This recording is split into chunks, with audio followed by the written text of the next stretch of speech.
स्वर्ग और नरक की अद्भुत कथा। एक बुजुर्ग औरत मर गई। यमराज लेने आए। औरत ने यमराज से पूछा, आप मुझे स्वर्ग ले जाएंगे या नरक? यमराज बोले, दोनों में से कहीं नहीं। तुमने इस जन्म में बहुत ही अच्छे कर्म किए हैं, इसलिए मैं तुम्हें सीधे प्रभु के धाम ले जा रहा हूँ। बुजुर्ग औरत खुश हो गई, बोली, धन्यवाद, पर मेरी आपसे एक विनती है। मैंने यहाँ धरती पर सबसे बहुत स्वर्ग नरक के बारे में सुना है। मैं एक बार इन दोनों जगहों को देखना चाहती हूँ। यमराज बोले, तुम्हारे कर्म अच्छे हैं, इसलिए मैं तुम्हारी ये इच्छा पूरी करता हूँ। चलो हम स्वर्ग और नरक के रास्ते से होते हुए प्रभु के धाम चलेंगे। दोनों चल पड़े। सबसे पहले नरक आया। नरक में बुजुर्ग औरत ने जोर जोर से लोगों के रोने की आवाज सुनी। वहाँ नरक में सभी लोग दुबले पतले और बीमार दिखाई दे रहे थे। औरत ने एक आदमी से पूछा, यहाँ आप सब लोगों की ऐसी हालत क्यों है?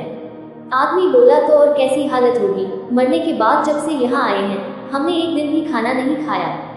भूख से हमारी आत्माएं तड़प रही हैं। बुजुर्ग औरत की नजर एक विशाल पतीले पर पड़ी, जो कि लोगों के कद से करीब 300 फुट ऊंचा होगा। उस पतीले के ऊपर एक विशाल चम्मच लटका हुआ था। उस पतीले में से बहुत ही शानदार खुशबू आ रही थी। बुजुर्ग औरत ने उस आदमी से पूछा, इस पतीले में क्या है? आदमी मायूस होकर बोला, ये पतीला बहुत ही स्वादिष्ट खीर से हर समय भरा रहता है। बुजुर्ग औरत ने हैरानी से पूछा, इसमें खीर है?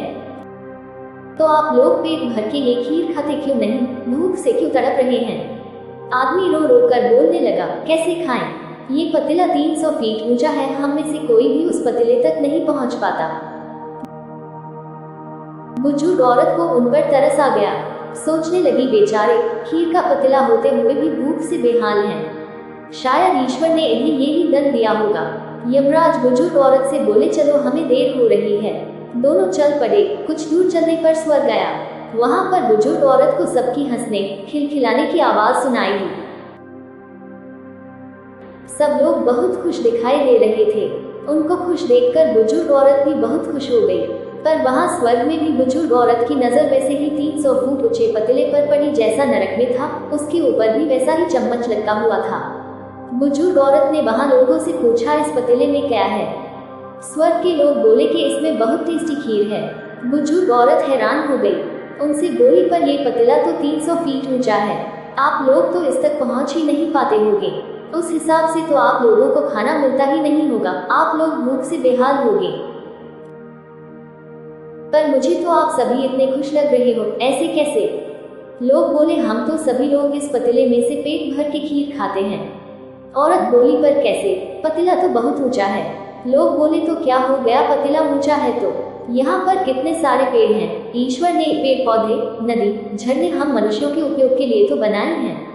हमने इन पेड़ों की लकड़ी ली, उसको काटा, फिर लकड़ियों के टुकड़ों को जोड़ के विशाल सीढ़ी का निर्माण किया।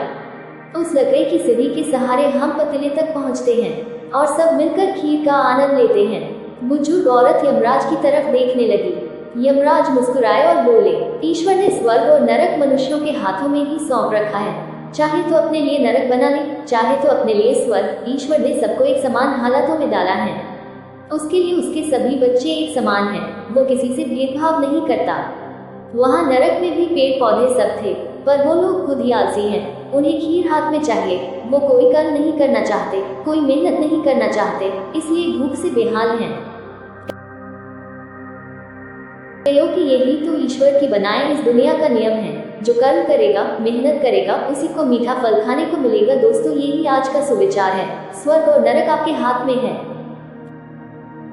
मेहनत करें, अच्छे कर्म करें और अपने जीवन को स्वर्ग बनाएं।